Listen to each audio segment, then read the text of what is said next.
Foi interessante a minha entrada no mercado de seguros. Parece uma brincadeira, mas é verdade. Ela foi, ao sair da faculdade, eu descendo ali do Mackenzie, descendo pela Major Sertório, tinha um amigo meu que tinha acabado de ganhar do pai dele um Dodginho Polara, estava sem. Eu dei uma fechada nele, e ele era gago e falou: "Ô, Felipão, o Calvente está precisando de um estagiário numa empresa." E eu fui lá fazer uma entrevista, estava precisando de um estagiário para o departamento jurídico. E era na Pancari. Então, eu estive lá na Pancari, a matriz da Pancari era no Rio de Janeiro, e veio um advogado de São Paulo para fazer as entrevistas. E fiz a entrevista, e passados uns 15 dias me chamaram que eu tinha sido escolhido dentre os candidatos. Isso foi mais ou menos no mês de junho, finalzinho do mês de junho para julho. E o advogado que me entrevistou, eu aceitei, eu estudava de manhã, né? Eu aceitei e comecei a trabalhar, e fiquei sabendo que era período integral, mas eu estudava de manhã, né? Mas não sei por qual motivo eu achava que ali estava o meu futuro. E acabei assumindo, né, um emprego de período integral estudando de manhã. Então, o segundo semestre do 5º ano, né, foi um ano um pouquinho conturbado, mas conseguimos concluir, conseguimos, né, seguir a profissão de advogado naquela oportunidade. Então, o meu início em seguros foi de uma fechada, na realidade, né? E para mim foi uma grande surpresa, né? Porque nós entramos numa empresa pequenininha naquela ocasião, né? Nós éramos, acho que, 10 pessoas aqui em São Paulo, hoje ela tem 1000 funcionários, né? E tudo por descobrir. Eram 2 sócios visionários na área de transporte, entendendo do que era necessário para que essa carteira de transporte pudesse ser salutar, e entendiam da necessidade de prestar serviço já naquela época. Estou falando de 1974, já naquela época se falando de gestão de risco, né, que na verdade eles nem usavam esse termo, porque não era algo que se falava nesse meio, mas sabia-se sim que teria que tomar algumas providências, né, para que pudesse ter um bom equilíbrio da carteira, né, desde a sua aceitação, desde o atendimento do sinistro, desde a regulação do sinistro, dentro de disponibilizar aquele nicho de mercado que as empresas rodoviárias de carga, coberturas que eram necessárias e que foram evoluindo ao longo desse tempo. E os grandes desafios naquela ocasião, nós tínhamos 2 viés, né? Na carteira do seguro, né, na área do seguro, nós não tínhamos, naquela oportunidade, coberturas que eventualmente atendessem às necessidades do transportador. Nós tínhamos já uma resolução, que era a resolução 1069, né, que tinha regulamentado o seguro de RCT, mas, ao mesmo tempo, o transportador precisava de coberturas um pouco mais superiores a isso, ao que a resolução disponibilizava.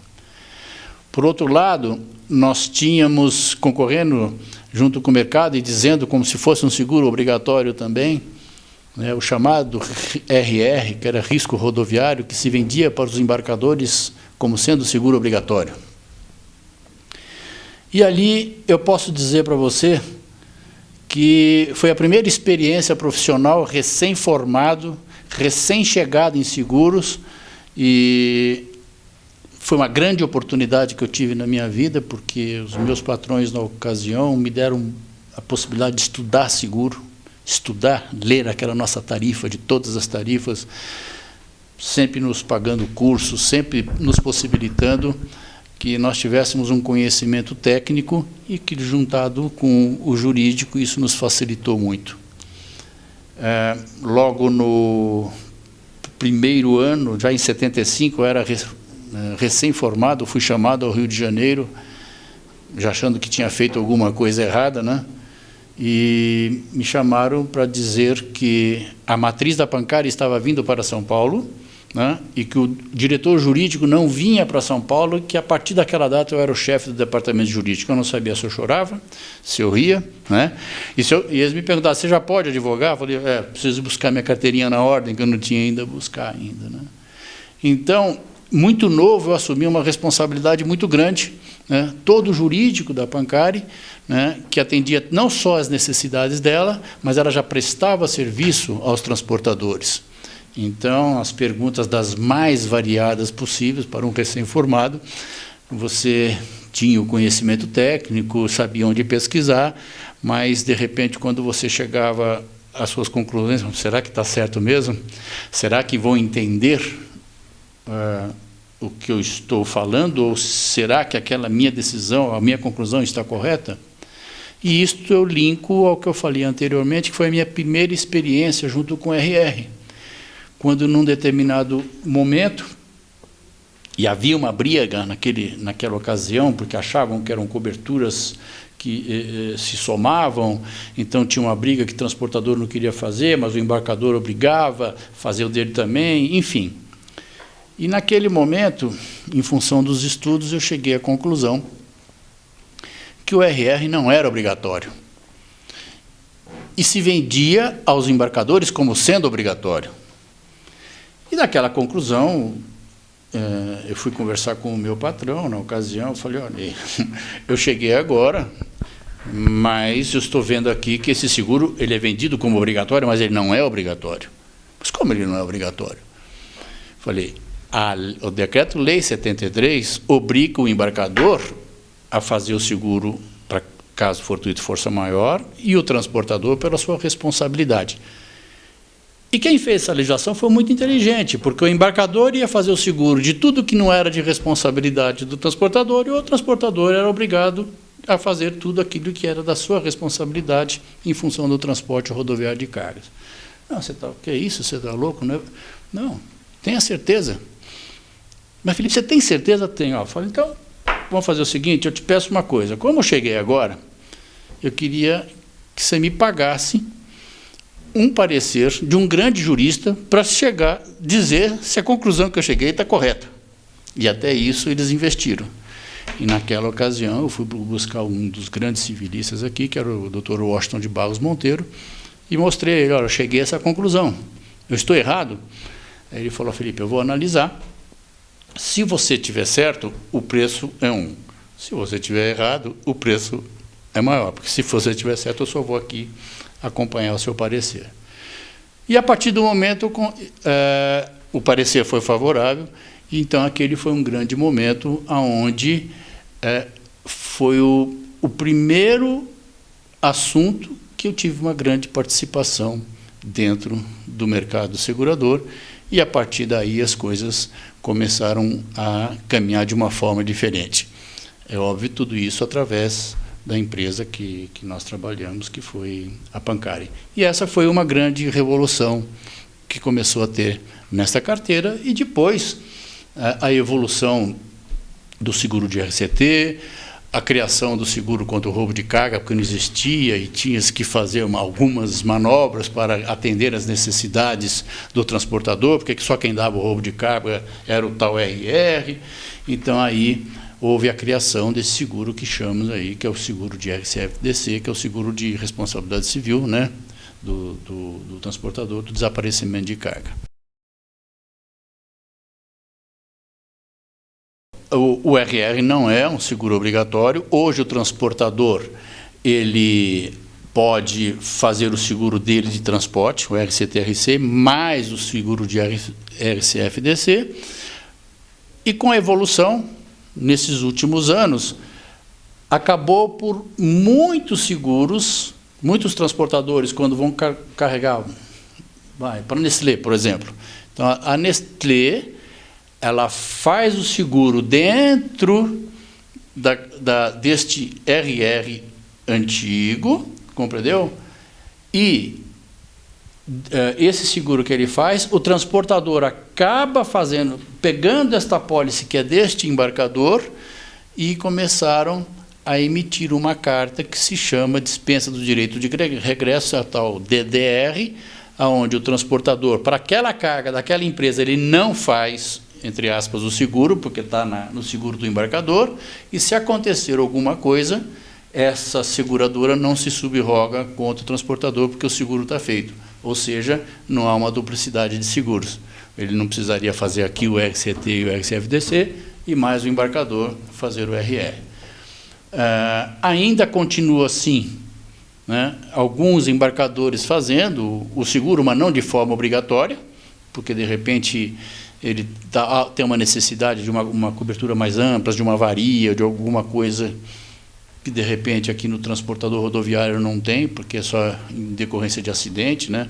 Ressalvadas as exceções, porque na comercialização, dentro da grandeza e dentro da necessidade de algumas empresas, o mercado segurador acaba dando algumas coberturas.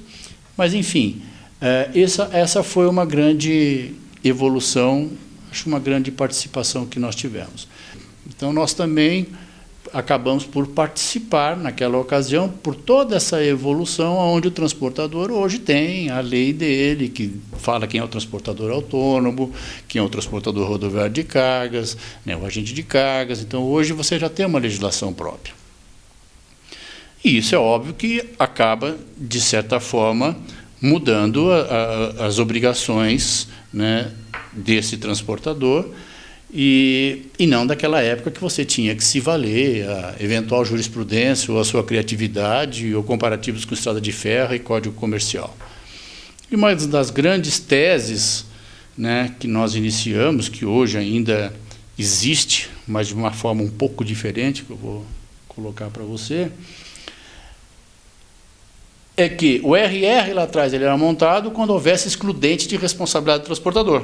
Por isso que o embarcador precisaria ter o seguro, né? Para dar o equilíbrio da movimentação de riquezas. E o transportador, para tudo que fosse decorrente da sua responsabilidade presumida, porque ele tem que pegar a carga na origem, destino e destino, mas ele tem essas excludentes. Então, para essas excludentes, é que ele tinha que fazer o seguro. Então, o que acontecia? Nós, naquela ocasião, começamos a enxergar que tinha uma excludente, que era muito forte, que era o assalto à mão armada. O assalto à mão armada era um motivo de força maior. Ou entrega ou morre. Não tem jeito, ou o motorista entrega a carga ou morre. Então, isso é um motivo de força maior. Ele teve que entregar a carga para o ladrão, porque senão ele morreria. Por esse motivo é que havia o seguro do embarcador.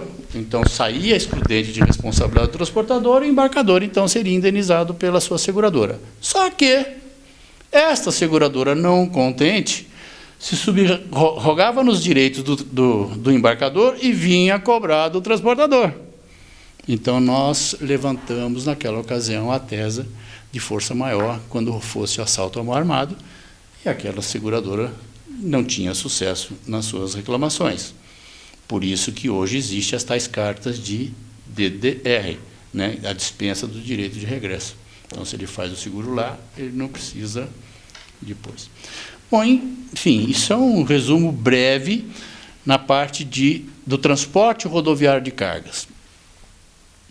Aí as coisas caminharam. Num determinado dia, eu falei assim, não quero mais ser empregado de ninguém. Quero ter a minha empresa, eu e um outro diretor da Pancari. E montamos, vamos fazer o quê? Bom, vamos montar uma corretora? A parte do direito, sempre voltada à responsabilidade civil. Naquela época nós tínhamos seguros empresariais, mas nunca mexia com o transporte, quem sabia qual era o problema do transporte, né? E montamos uma corretora com aquela ideia de que não íamos engolir mais sapo de patrão, e, na verdade, hoje nós engolimos o brejo, a perereca, vem tudo junto, porque você, tocando uma empresa, a sua responsabilidade é muito maior. E tivemos um período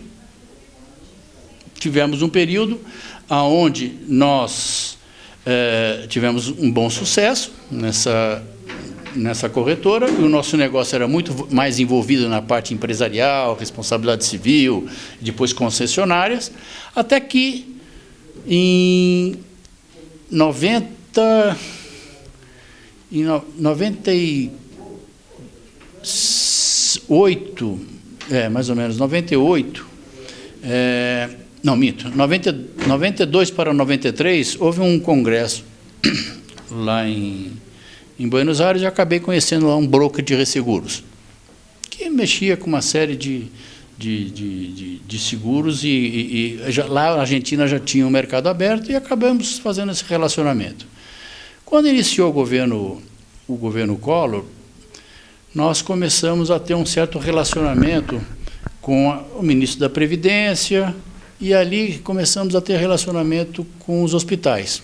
E na corretora desenhamos um produto, os primeiros passos da responsabilidade civil profissional do estabelecimento de saúde. Montamos um multirrisco, aquela antiga seguradora GA, General Accident, e demos os primeiros passos. Aí, um belo dia, esse broker de resseguros veio nos visitar e falou, poxa vida, o negócio é, vocês têm tudo isso, mas a coisa é muito maior do que isso. Existe um norte-americano, inclusive montou uma empresa na Argentina, né, que teve a dificuldade na Argentina, como tem aqui no Brasil, nessa área da responsabilidade civil profissional das operadoras de saúde, dos estabelecimentos médicos, hospitais, clínicas, laboratórios e dos profissionais, de desenhar esse produto de responsabilidade civil. Porque o problema não é só desenhar. Como é que você subscreve esse risco? Como é que você regula esse sinistro? Como é que você dá valor agregado a esse seguro? E que nada mais era, se for traçar um paralelo, com algo que a Pancari já fazia, fez no transporte. Tomando conhecimento disso, então nós entendemos que nós tínhamos o Brasil, como lá na Argentina, corporativismo da área médica que não ia te dar informação. Falta de estatística no Brasil para saber como é que tarifa ou não tarifa determinado risco. Como é que você aceita risco? Como é que você regula esse sinistro? Opa, surgiu o mercado. Né? Então, deixamos lá a corretora, me uni a um pessoal que é da Zenith, hoje, né? Que o meu estagiário lá na Pancari eu criei para me substituir.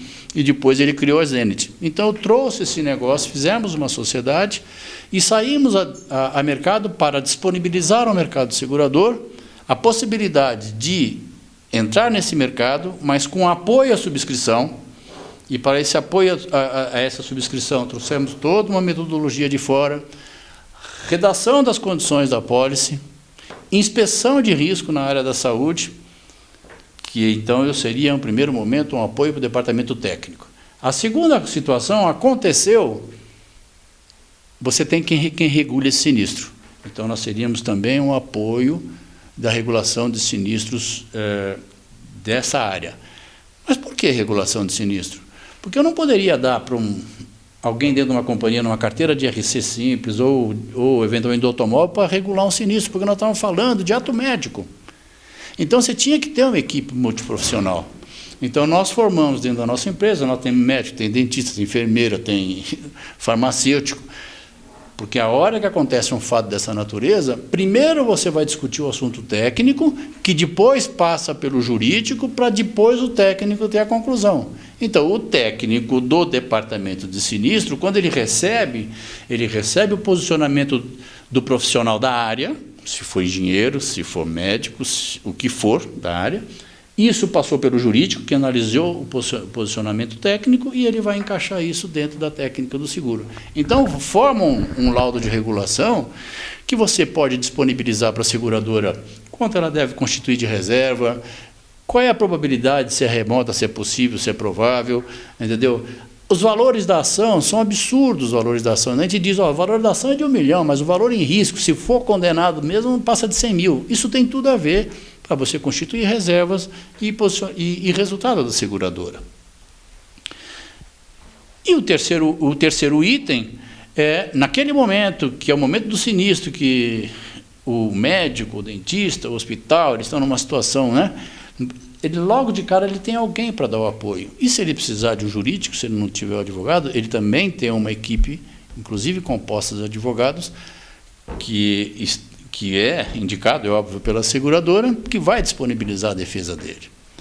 E, por último, é o apoio à parte comercial. Então, por isso que, naquele momento, eu cortei a possibilidade de fazer alguma coisa na área da corretagem de seguros, porque como é que eu vou inspecionar o meu risco, regular o meu sinistro, né? E, por fim, a hora que eu estava disponibilizando, tanto para o segurador e como para os corretores desses seguradores, acompanhá-los nas visitas, em palestras, eu vou num cliente dele para ajudá-lo numa venda e tem uma proposta minha, então era um conflito de interesses, né? Então, nesse momento, nós decidimos. E no início foi muito difícil, né? Porque eu ia falar para médico, saía daqui para fazer uma palestra, sei lá, no interior de São Paulo, falava que tinha 50 pessoas, chegava lá, tinha 10, 5 dormiam, 4 não queriam conversa, um para não ficar chato olhava para você, né? Aqui num hospital em São Paulo, numa determinada reunião, o médico suspendeu a reunião que nós estávamos lá para atrapalhar, que nós fomos lá para pregar o Holocausto.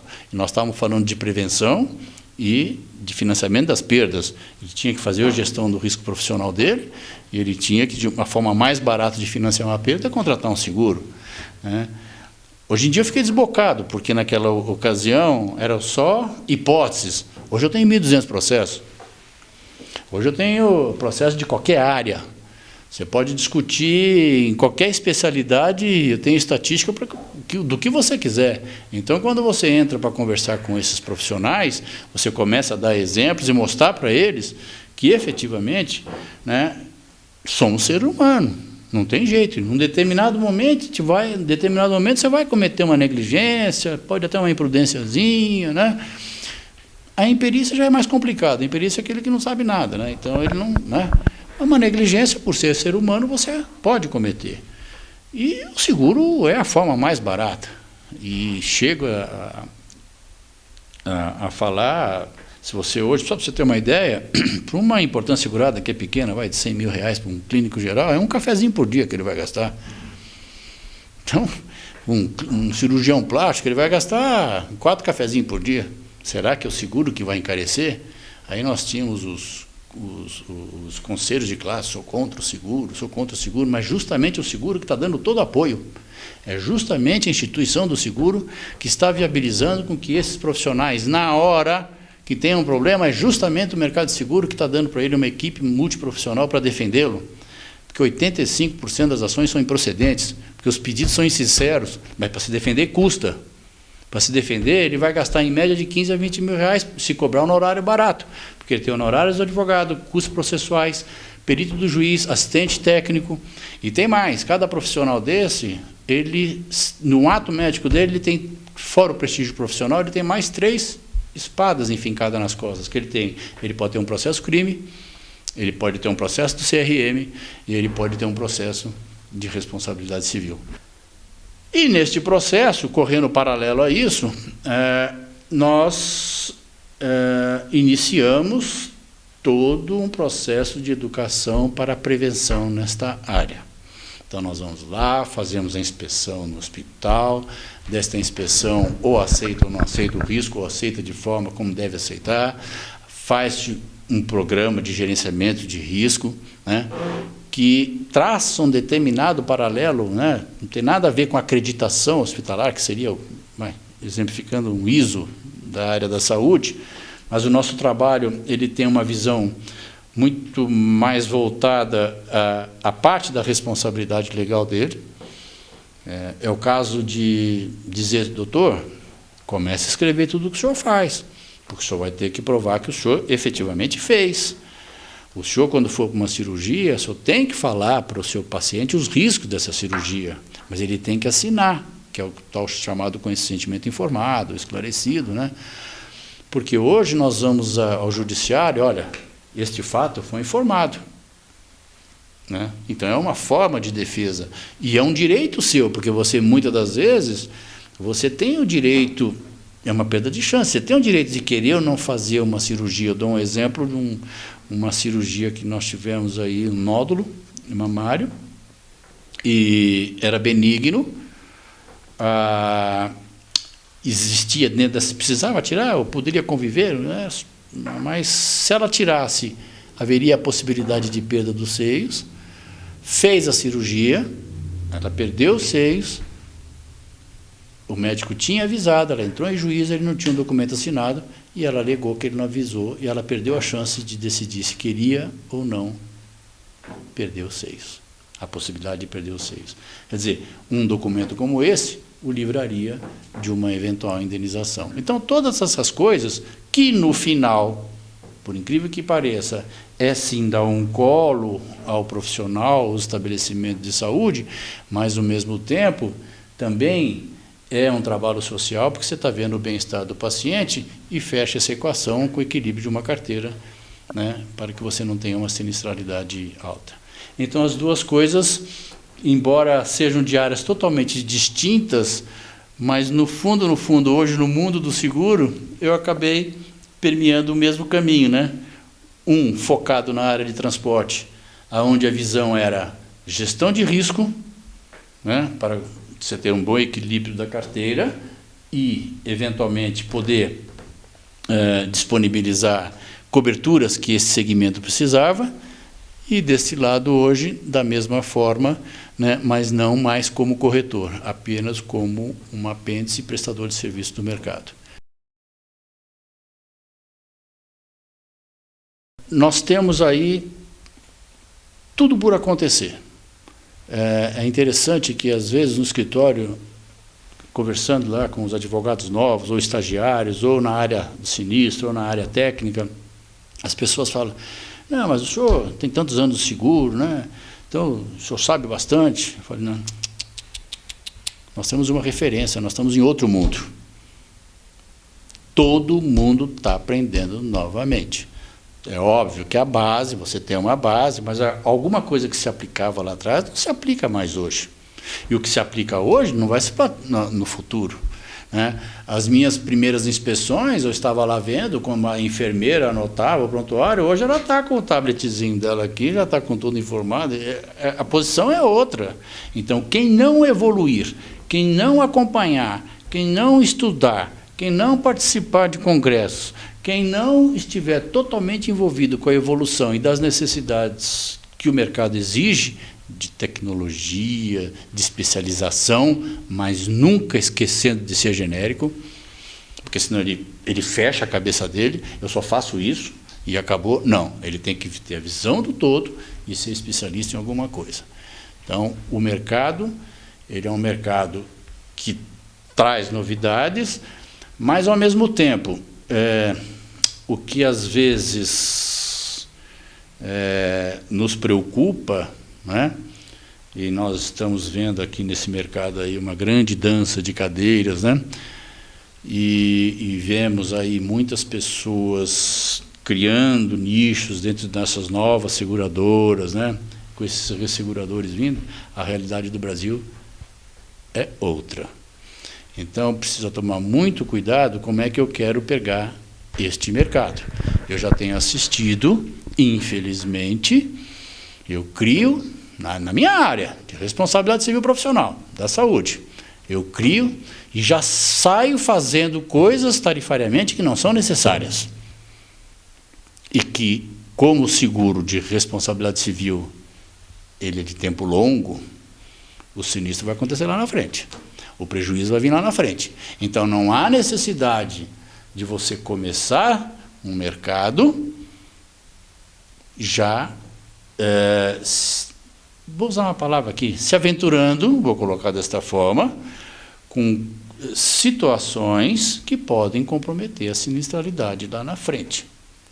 Dou o exemplo de retroatividade. Como é que eu posso, um seguro que está iniciando, um mercado que está iniciando, eu fazer o seguro de um hospital e dar uma retroatividade de 5 anos de fatos que ele não tem conhecimento. É muito novo essa história.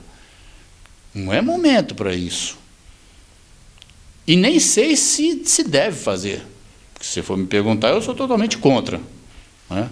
Porque você tem um estoque de situações que vão reclamar e você não vai ter prêmio suficiente para contemplar. Ah, mas eu alcancei minha meta. Então, isso é uma crítica, né? E que a gente está assistindo, e não está na hora de brincar com o preço, né? Então você já começa a ver distorções de preço que não tem necessidade para um mercado novo você trabalhar dessa forma, porque todos vão perder. Então essa é, se tem alguma mensagem um pouco negativa neste processo, é tomar cuidado, né, de como é que se ganha este mercado. Não é ganhar o mercado já fazendo algumas aventuras que nós consideramos como aventuras técnicas para se cumprir metas, né? O Brasil é Brasil, não tem jeito, né? Pela nossa extensão territorial, não tem jeito. O Rio Grande do Sul é diferente do Rio Grande do Norte. Se eu tenho uma convicção jurídica com relação a um determinado assunto aqui no Tribunal de São Paulo, o tribunal lá do Rio Grande do Sul é totalmente diferente. Se uma condenação de dano moral aqui pelo Tribunal de São Paulo é 1, o tribunal do Rio Grande do Sul é 10. Né? Então, como é que você trabalha isso? Como é que você hoje, enquanto que está na cadeira, tarifando, né, principalmente no seguro de responsabilidade civil, está ali tarifando, como é que você vê isso? É só com o risco?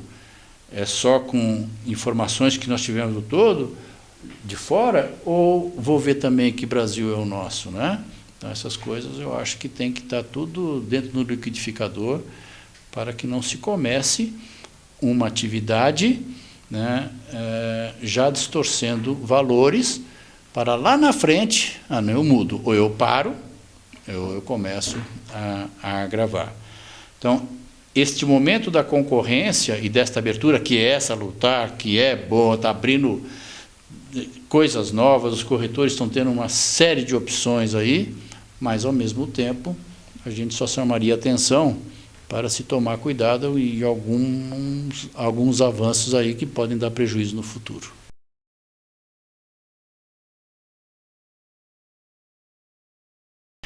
Não tem mais espaço para quem diga, estou tranquilo. No dia seguinte, alguém já inventou alguma coisa, uma forma diferente de disponibilizar o produto que ele está disponibilizando, com valores agregados, com tecnologia, com forma de se relacionar com o seu cliente diferentemente daquele que ele está se relacionando.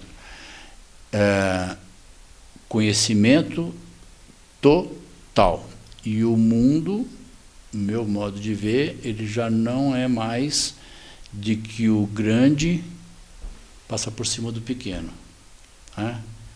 É o mais rápido em cima do mais lento.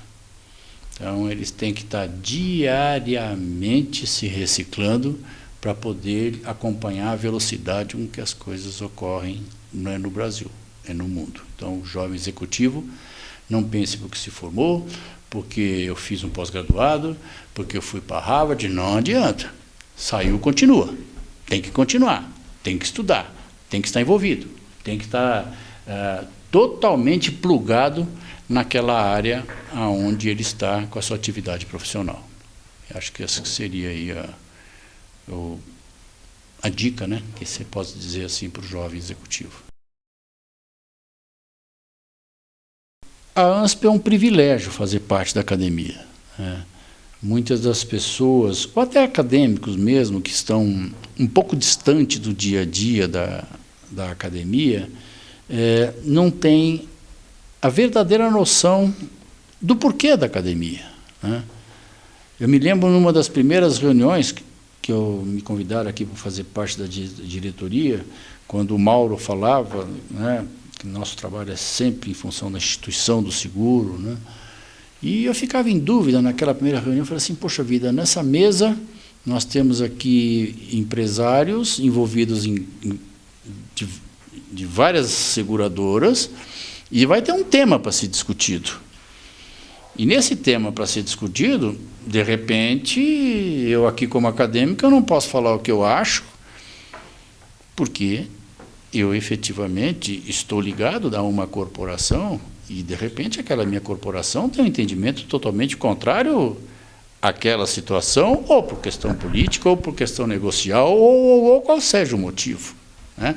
E aqui eu falar, caramba, como é que a gente administra isso, né? Então, na realidade, né, nós temos vários chapéus.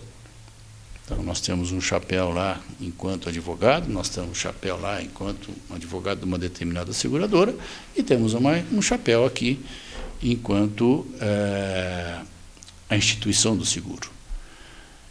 E fui percebendo que ao longo do tempo, né, as situações que foram, as discussões que foram colocadas, elas não trouxeram esse tipo de problema que eu tinha receio.